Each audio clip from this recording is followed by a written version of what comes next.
Made in India मतलब सस्ता और घटिया। ये मैं नहीं कह रहा, बल्कि आजादी के पहले तक हर कोई यही सोच रखता था। लेकिन फिर आए अर्देशीर गोदरेज, एक ऐसे देशभक्त जिन्होंने न सिर्फ इस परसेप्शन को तोड़ा, बल्कि अपनी गोदरेज एम्पायर से भारत को एक नई पहचान दिलाई। सिर्फ 3,000 रुपए का लोन लेकर शुरू की गई इस बिजनेस ने भारत को वो दिया जो शायद किसी ने भी नहीं सोचा था। सबसे मजबूत ताले, ऐसे लॉकर्स जो धमाकों के बाद भी सुरक्षित रहें, देश के पहले चुनाव के लिए 17 लाख बैलेट बॉक्सेस और चंद्रयान 3 का इंजन।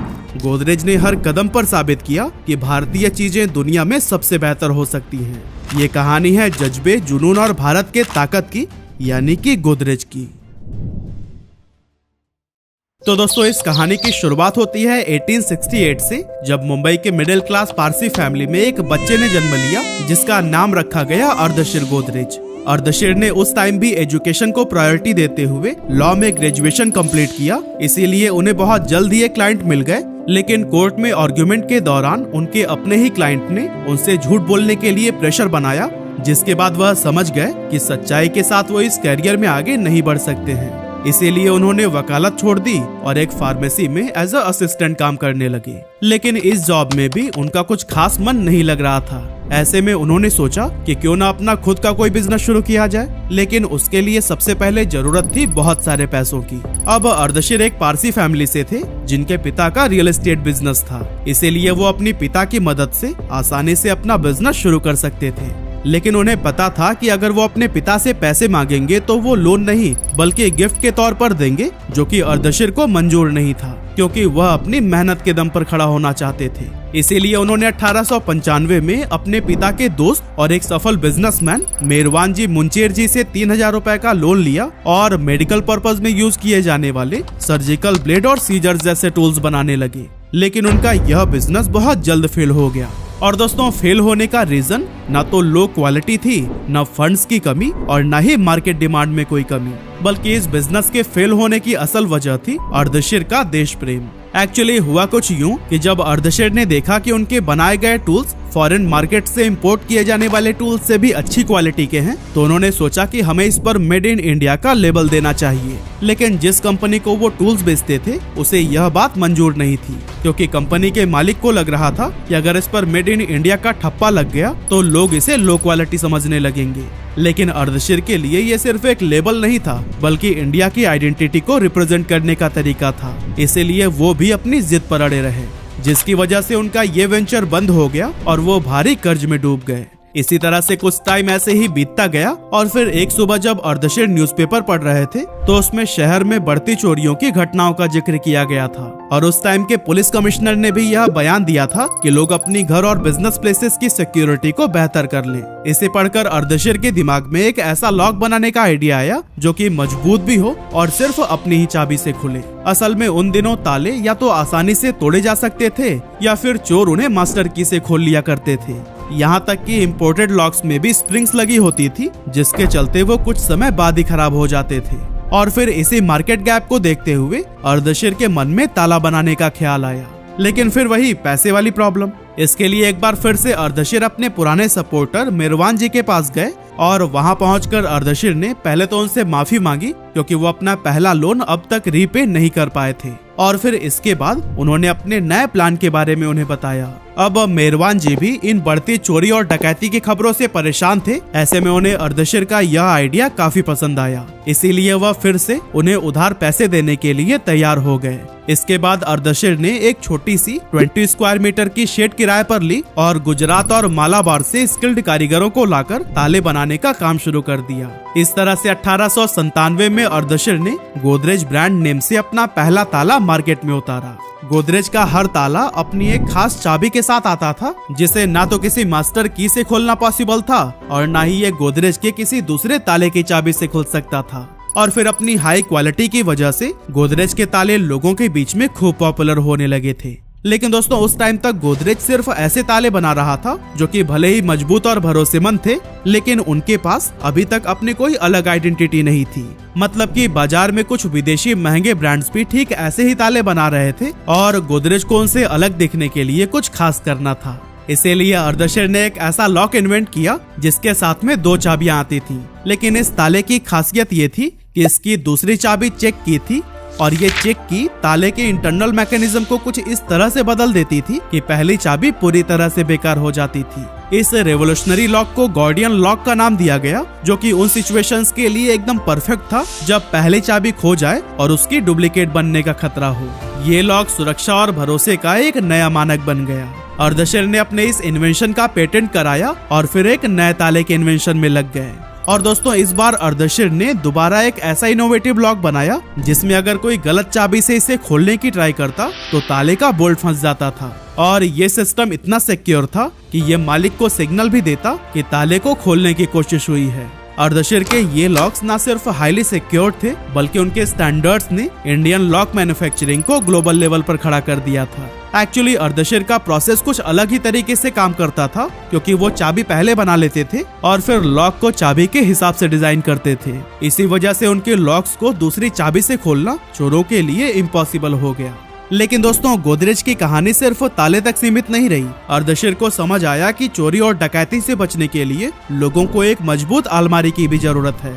इस दौर में बैंक लॉकर्स का कॉन्सेप्ट नहीं था और लोग अपनी कीमती सामान घर की अलमारियों में ही रखते थे। ऐसे में ताले के साथ साथ अलमारी का मजबूत होना भी बहुत जरूरी था। इस नए चैलेंज के लिए अर्देशीर ने कागज पर कई सारे डिजाइन्स बनाए और अपने इंजीनियर और कारीगरों के साथ में अनगिनत मीटिंग्स की। आखिरकार निष्कर्ष यह निकला कि एक मजबूत और सुरक्षित तिजोरी बनाने का सबसे बेहतरीन तरीका यह है कि एक सिंगल सीट स्टील को बिना काटे हुए ही तिजोरी बना दिया जाए। इसी आइडिया पर काम करते हुए साल 1902 में अर्देशीर गोदरेज ने इंडिया का पहला लॉकर मार्केट में उतारा, जिसे कि लोगों ने काफी पसंद किया। लेकिन दोस्तों, गोदरेज के इस लॉकर को असली पहचान तो तब मिली जब 1906 में सैन फ्रांसिस्को में एक भयंकर भूकंप आया, जिसने कि पूरा शहर तबाह कर दिया। इस घटना के बाद साइंटिफिक अमेरिकन नाम की एक मैगजीन में आर्टिकल छपा, जिसमें बताया गया कि ज्यादातर लॉकर्स फायर प्रूफ नहीं होते हैं। अर्देशीर ने जब ये आर्टिकल पढ़ा तो उनके दिमाग में एक आइडिया आया कि क्यों ना हम प्रूफ कर दें कि हमारे लॉकर्स फायर प्रूफ हैं।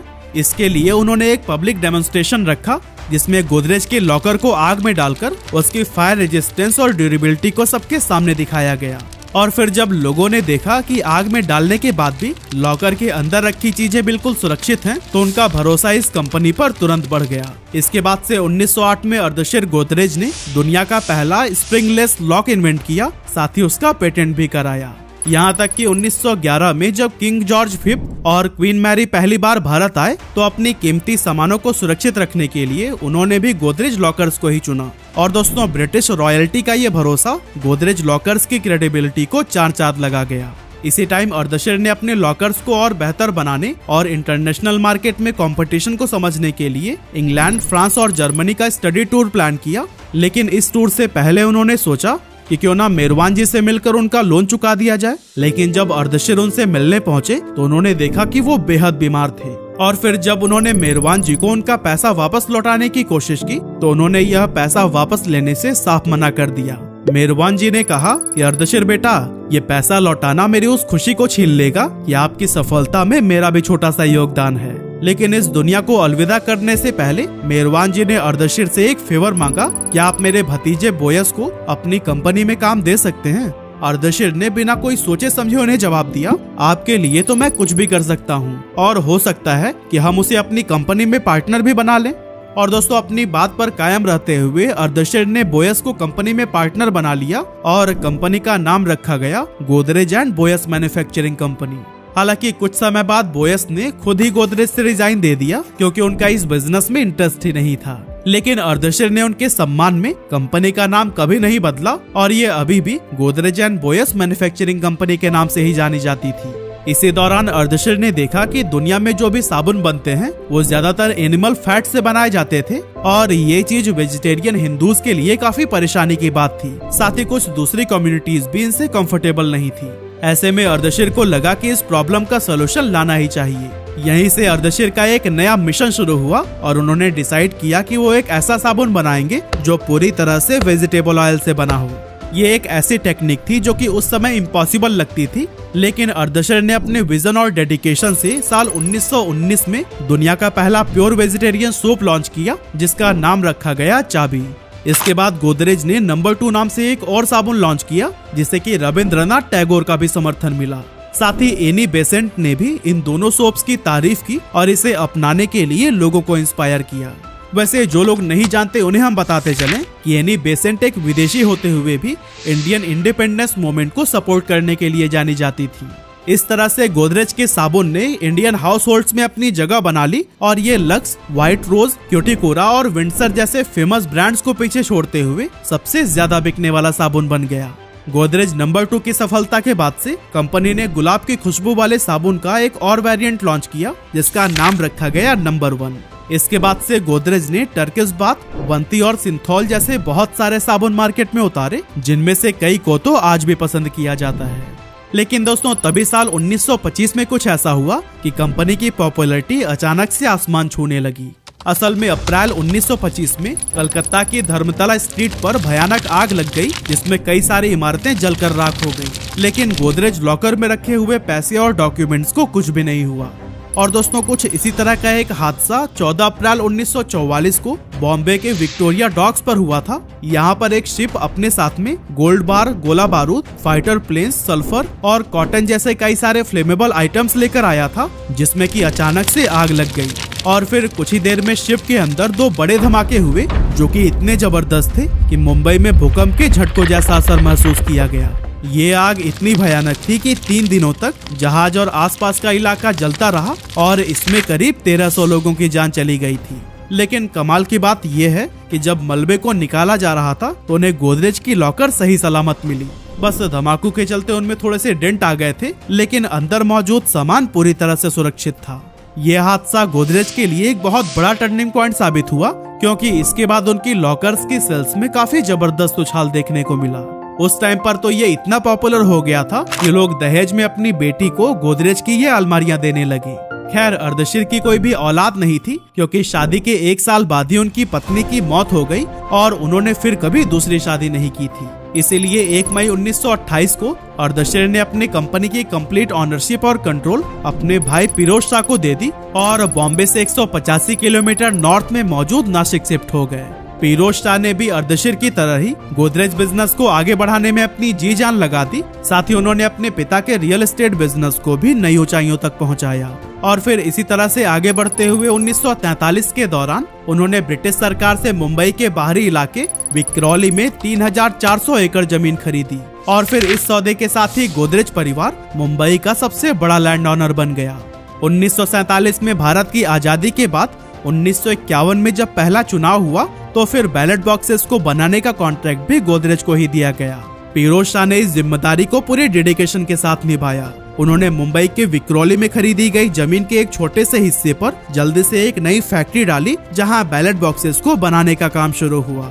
सुबह 7 बजे से लेकर आधी रात तक मैन्युफैक्चरिंग प्लांट में काम चलता था, जिसके बाद एक दिन में लगभग 22,000 बैलेट बॉक्सेस तैयार किए जाते थे। स्वतंत्र भारत के इस पहले इलेक्शन के लिए कंपनी ने कुल 17 लाख बैलेट बॉक्सेस बनाए, जो कि उस समय भारत की डेमोक्रेटिक जर्नी का एक इम्पोर्टेंट हिस्सा बना। इसके बाद गोदरेज ने 1955 में भारत का पहला टाइपराइटर बनाया, जिसे कि गोदरेज प्राइमा का नाम दिया गया। और ये सिर्फ एक टाइपराइटर नहीं था, बल्कि उस समय के प्राइम मिनिस्टर जवाहरलाल नेहरू के लिए स्वतंत्र और औद्योगिक भारत का एक सिंबल भी था। इस टाइम तक ज्यादातर लोग रेमिंगटन जैसे इंपोर्टेड टाइपराइटर्स का इस्तेमाल करते थे, लेकिन जब इंडिया को अपना खुद का टाइपराइटर मिल गया तो फिर सारे कोर्ट और सरकारी दफ्तरों में इसी का इस्तेमाल होने लगा। आगे चलकर गोदरेज ने स्पेस मिशंस में भी भारत को सपोर्ट किया, क्योंकि चंद्रयान और मंगलयान जैसे मिशंस के लिए इसरो के साथ मिलकर उन्होंने लॉन्च व्हीकल्स, लूनार ऑर्बिटर्स और इंजन्स की मैन्युफैक्चरिंग की थी। और दोस्तों इस तरह से लॉक बनाने से शुरू हुई गोदरेज एम्पायर ने स्पेस में भी भारत के लिए एक मेजर रोल प्ले किया है। 1972 में फिरोज शाह गोदरेज के निधन के बाद कारोबार की जिम्मेदारियां उनके 4 बेटों सोहराब, दोसा, बुरजोर और नेवल गोदरेज पर आ गई। यहाँ पर सोहराब ने इंटरनेशनल एक्सपेंशन पर फोकस किया, दोसा ने रियल एस्टेट और इन्वेस्टमेंट को संभाला, बुरजोर ने कस्टमर गुड्स और केमिकल्स को लीड किया और बचे नेवल तो उन्होंने इंजीनियरिंग और मैन्युफैक्चरिंग के फील्ड में गोदरेज को आगे बढ़ाया। अब दोस्तों अगर आज की बात करें तो बुरजोर के 2 बेटे आदि और नादिर गोदरेज, तो वहीं नवल के बच्चे जमशेद और स्मिता गोदरेज फैमिली बिजनेस को नई ऊंचाइयों तक पहुंचाने में लगे हुए हैं। अब दोस्तों वैसे तो गोदरेज फैमिली अपने परफेक्ट बैलेंस के लिए जानी जाती थी, जिसमें फैमिली बड़ी होने के बाद भी कोई डिस्प्यूट नहीं हुआ था। गोदरेज फैमिली में हर गुरुवार को एक साथ डिनर करने की परंपरा थी और इस डिनर का मकसद सिर्फ खाना खाना नहीं, बल्कि एक दूसरे की जिंदगी की अपडेट लेना हंसी मजाक करना और परिवार के रिश्तों को मजबूत बनाए रखना था।